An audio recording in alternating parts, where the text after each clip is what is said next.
Bem, meus queridos, dando continuidade à nossa playlist sobre a história do protestantismo no Brasil, o professor Damasceno vai continuar sua exposição sobre as ideias pentecostais que chegam ao Brasil por vindo pelos norte-americanos e se instalam formando igrejas nacionais através de missionários suecos ou de missionários italianos, mas que vêm dos Estados Unidos, ainda com os ideais da Rua Azusa e o início das ideias de Charles Finney aplicadas ao Brasil. Esse vídeo é importante para que a gente conheça como se fundamentam as igrejas mais conhecidas e que têm o maior número de membros no nosso país. Assistam o vídeo até o final, que se gostar, dê um like, compartilha e assine o canal. Vamos ao vídeo com o professor Damasceno e até o nosso próximo encontro. Cumprimentos a todos e voltamos com a segunda parte daquilo que nós poderíamos chamar de história do pentecostalismo moderno e sua chegada no Brasil, né? O segundo momento então da nossa exposição, que pretende se concentrar na chegada dos dois primeiros missionários pentecostais no Brasil, como resultados práticos, vamos dizer assim, do chamado movimento Avivamento da Rua Azusa. O autor do verbete informa que, aspas, o avivamento na Rua Azusa foi o primeiro avivamento pentecostal a receber atenção significativa e muitas pessoas de todo o mundo tornaram-se atraídos por ele. A imprensa de Los Angeles deu muita atenção ao avivamento de Seymour, o que ajudou a alimentar o seu crescimento. Um número de novos, ainda o verbete da Wikipedia, né? Um número de novos grupos menores iniciou-se, inspirados nos acontecimentos desse avivamento. Os visitantes internacionais e missionários pentecostais acabariam por trazer estes ensinamentos para outras nações, de modo que praticamente todas as denominações pentecostais clássicas hoje traçam suas raízes históricas no avivamento da Rua Azusa. Li esse trecho para salientar que, observe-se, como se disse na exposição anterior,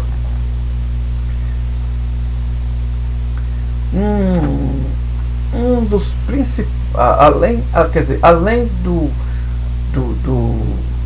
avivamento em si, que trazia como referência principal o chamado batismo no Espírito Santo, ou batismo com o Espírito Santo, cujo principal sinal de evidência de tal batismo seria a chamada glossolalia, ou o falar em outras línguas, ou, como é mais popularmente conhecido, falar em línguas estranhas. Tinha também um outro pilar no qual se sustentava, que era a iminente volta de Cristo Jesus para o arrebatamento da igreja. Então repare que esse tema é retomado sobretudo na Assembleia de Deus.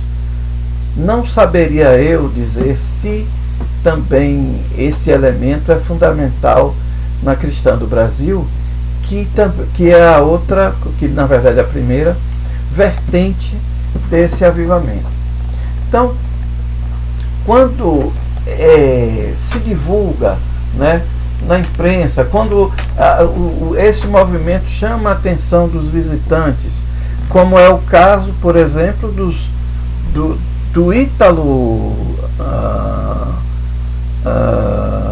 norte-americano Francescon, né, e dos suecos Berg e Vingre, né, imediatamente, quer dizer, eles são alcançados por aquele movimento, por aqueles ensinos, e conforme gostam de salientar os líderes da Assembleia de Deus, pelo menos gostavam no período que lá estive, né, no início da década de 80 até também início da década de 90, eles sentiram, aspas, né, sentiram a necessidade de o fogo ardente no coração, tal, de trazer para o Brasil aquele Jesus que salva, que cura, que batiza com o Espírito, aliás, que salva, que batiza com o Espírito Santo, que vai voltar. Fecha aspas. Então, é precisamente com esse lema, além do lema que aí tem um outro detalhe. Cada grupo, mais tarde, além da Cristã do Brasil e da Assembleia de Deus, até mais ou menos os anos 40, vamos botar nos 50, outros 2 ou 3 grupos, frutos desse mesmo momento de avivamento da Rua Azusa, se formam e se lançam no trabalho de evangelização e difusão da sua nova doutrina no Brasil, que são a Igreja de Deus, né, e a Igreja Pentecostal de Cristo do Brasil, que eu pretendo falar delas duas no próximo momento, né? E cada uma delas traz uma ênfase diferente. Por fim, a Igreja do Evangelho Quadrangular, que também é desdobramento daquele avivamento da Rua Azusa, traz a ênfase da cura. Ou seja, o grupo, o todo, né, que forma que forma o grupo resultante do avivamento da Rua Azusa, traz então como lema, digamos assim, geral: Jesus salva, batiza com o Espírito Santo, santifica, cura e vai voltar, né? E breve vai voltar. Alguns autores, inclusive, associam esta ênfase na volta de Cristo, claro, para além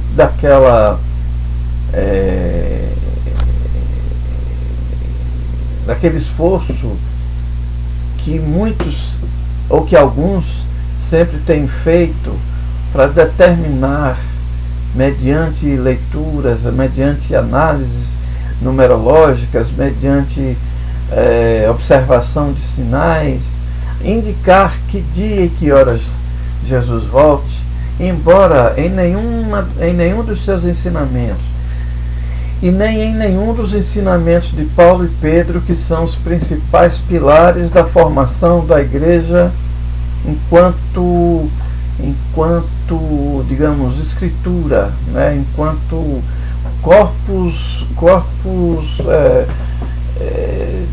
de ensinos, né, jamais tenham arriscado indicar um momento que de fato se daria essa volta.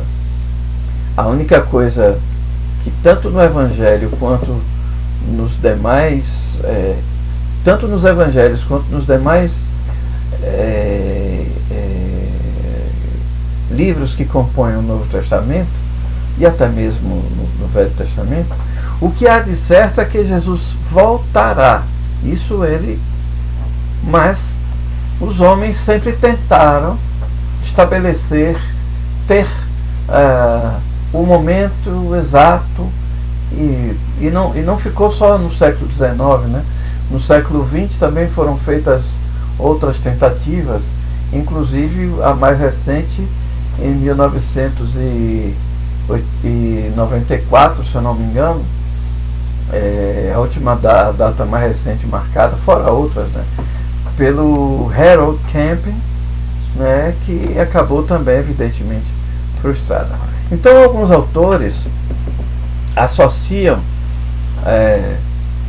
esta ênfase na volta de Jesus à pregação dos pentecostais, a um fortíssimo terremoto que acontece no final do século XIX,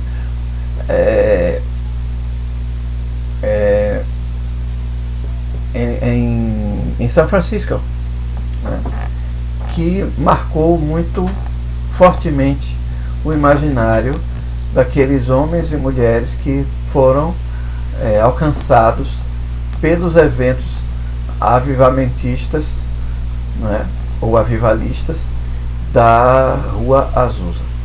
Pois bem, é nesse bojo que são, né, que se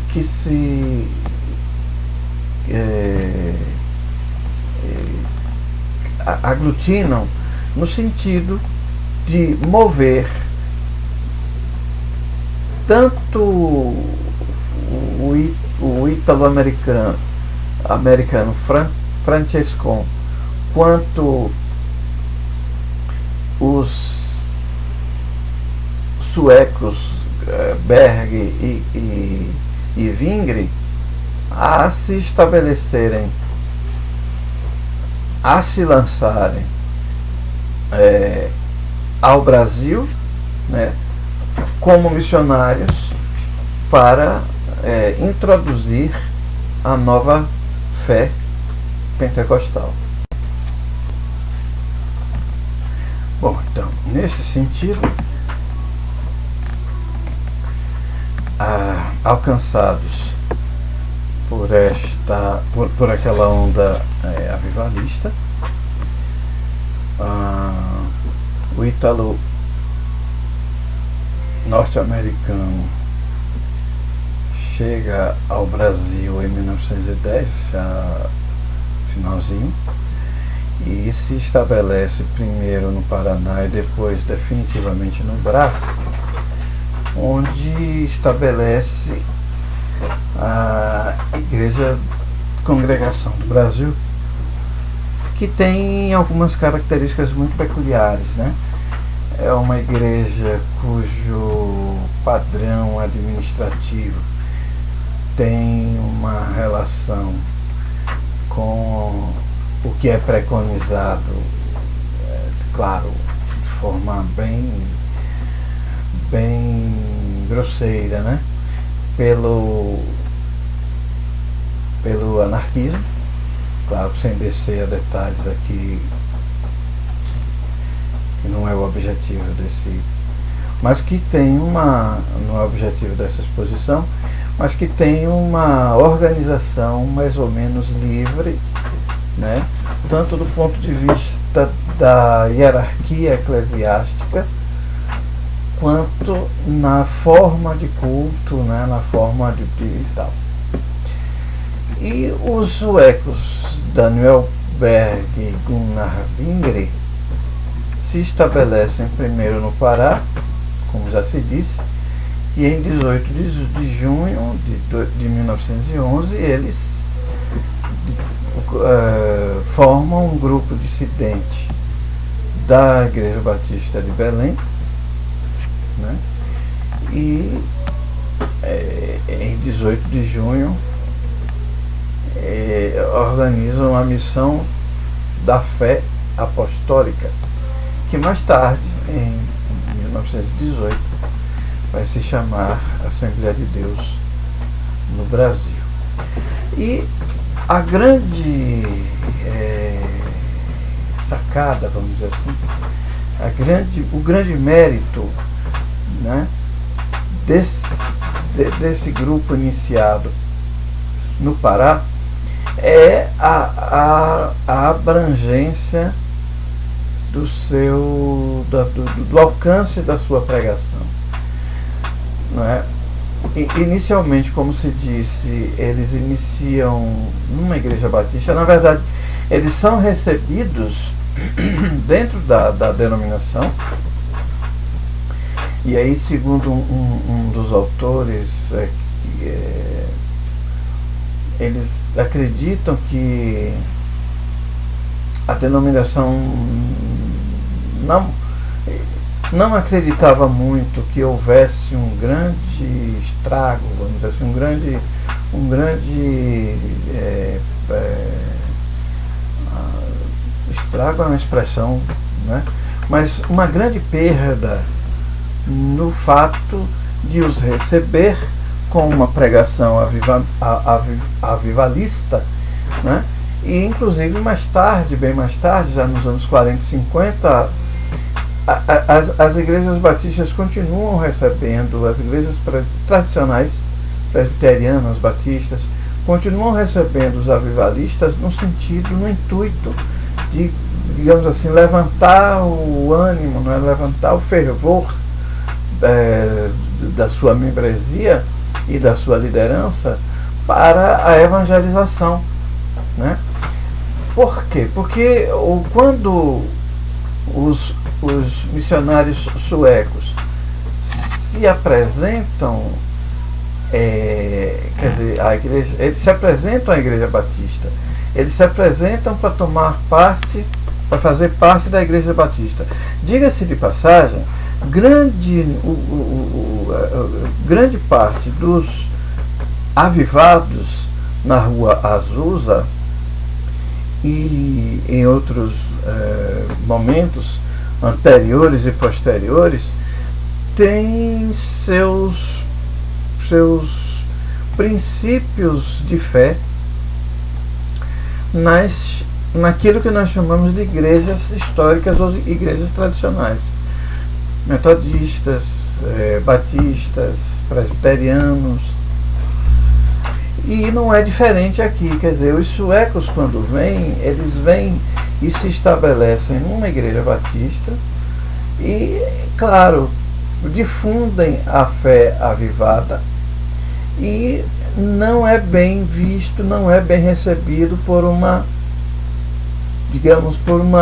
parte daquela membresia que, né, acaba, talvez uma parte considerável, uma parte, digamos assim, majoritária, que acaba pressionando a liderança no sentido de os expurgar, no sentido de os expulsar, né, dos eliminar, como se chamava na época, do rol de membros, e essa eliminação se dá, além dos dois estrangeiros, um grupo também alcança o grupo que adere à sua pregação avivalista e que acabam se reunindo na chamada Missão da Fé Apostólica e que ao expandir-se e digamos de forma até rápida e duradoura, né, como se viu com o passar do tempo, formam em 1918, tomam o nome, né, adotam o nome de Assembleia de Deus. Então, como se dizia, a grande singularidade daquele grupo que ora se iniciava e ampliava seus, digamos assim, o alcance da sua pregação, era exatamente a quem alcançava, né? E basicamente, diferentemente da igreja tradicional, era entendida, se dirigia e era recebida e entendida pelas classes populares, né? de pouca ou nenhuma letra, de pouco ou nenhum letramento, né? O que se dá a partir do instante que eles se ajuntam àquela assembleia, que para participar, para compreender o que se estava ensinando, fazia-se necessário aprender a ler.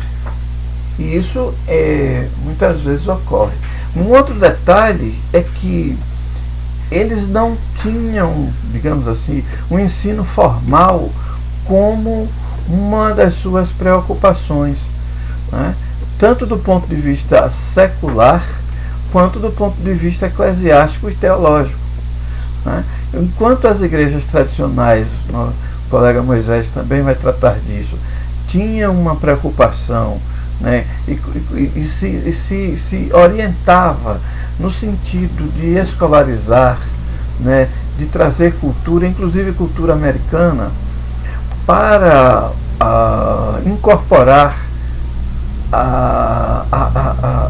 ao hall de membros, ao seu hall de membros, a igreja pentecostal nascente tinha como objetivo principal levar o evangelho, aquele evangelho que eles traziam, que era o evangelho avivado, que era o evangelho pentecostal. E isso deu à Assembleia de Deus um dinamismo bastante considerável, inclusive no caminho inverso da própria Congregação Cristã do Brasil, que chega primeiro, mas que não se expande exatamente por causa da sua característica. Quer dizer, a Congregação Cristã do Brasil se estabelece majoritariamente nas áreas de colonização italiana, língua e cultura italiana, de certa forma, como a gente diria, se estagnando, né, se limitando àquele público, só se expandindo praticamente depois dos anos 30. Enquanto que a Assembleia de Deus se espalha e se espraia por todo o norte e nordeste e de roldão, por conta das migrações, dos êxodos, nos mais diversos momentos, nas mais diversas levas de retirantes que se lançam no caminho do sul, né, e levam na bagagem esse evangelho avivado, que eles distribuem, digamos, liberalmente, distribuem às largas, né? E a liderança, portanto, é constituída, aquela primeira liderança, aquele primeiro grupo de pastores e desbravadores, de presbíteros e tal, é construída no calor do lidar, né? Quer dizer, sem aquela preocupação formal de seminários ou de institutos bíblicos, ou, não é, como se diz hoje mais recentemente, de discipulado. Muito pelo contrário, quer dizer, era a necessidade de expansão e o constante agregar de pessoas ao seu corpo de ovelhas, né, que exigia e promovia digamos assim, a ordenação, a consagração de homens para o pastorado e para a evangelização. Eu fiz questão de salientar homens, Porque, se eu não me engano, pelo menos até os anos 90, dos anos 2000 eu não sei mais, mas até os anos 90, a Assembleia de Deus não admitia o chamado pastorado feminino, né? Então, a Assembleia de Deus, dentro da perspectiva da pregação e da, como é que chama, do, aspas, apacentar, aspas, os fiéis, era um trabalho de homens, embora as mulheres tivessem sim uma participação ativa em outras áreas, a área do ensino, não é? Na área do canto, né? do culto, da celebração cultica, né? Então, era, claro, como a pregação era livre, o pastor, ele, ainda assim, não é o único pregador, então as portas para a pregação feminina estavam abertas, né? Mas não para a sagração ministerial, né? Então, a Assembleia de Deus e a Congregação Cristã do Brasil, elas se mantêm majoritárias e quase que únicas até meados dos anos 30, quando aqui chega, na cidade de Serra Talhada, a Igreja Pentecostal de Cristo no Brasil. Mas aí já é uma outra história, e cabe arrematar essa exposição dizendo que quando do surgimento do jornal O Mensageiro da Paz, que vai como é que se diz? Publicizar o pensamento da liderança da igreja, é preciso que fique claro isso, não é o pensamento da membresia, até porque a membresia na sua, digamos, sei lá, 70, 80% da sua composição era formada por homens e mulheres com pouca escolarização, né? E o suficiente apenas para ler e compreender a Bíblia e os inários e o jornal. Quem expunha, quer dizer, o jornal, na verdade, expunha o pensamento, não é, o modo de compreender o mundo das lideranças, não necessariamente da membresia. Aí vocês vão me dizer, mas tem liderança, há liderança sem ser membro? Não, claro que não. Mas embora eles, algumas das lideranças se arvorem a se posicionar como sendo o pensamento, não é, total e completo, é evidente, como eu já comentei em exposições anteriores, que sobretudo do ponto de vista político e social, né, as lideranças quase nunca, eu diria, representam a liderança, né? Do ponto de vista teológico, filosófico, do ponto de vista doutrinário, do ponto de vista até mesmo dos usos e costumes, sim, muito provavelmente a liderança represente o pensamento, pelo menos de grande parte da membresia. Mas quando o modo de pensar cai para o campo da política e da sociedade, aí a coisa muda de figura. Então, nas próximas exposições, nós pretendemos continuar a discorrer sobre a chegada e a expansão de outros grupos pentecostais no Brasil, quase todos eles, pelo menos até os anos 50, tendo o mesmo ponto de partida, a Rua Azusa. Grande abraço a todos, até as próximas exposições. E se você gostou do nosso conteúdo, não se esquece de se inscrever no canal, deixa o seu like, ativa as notificações e nos siga nas nossas redes sociais.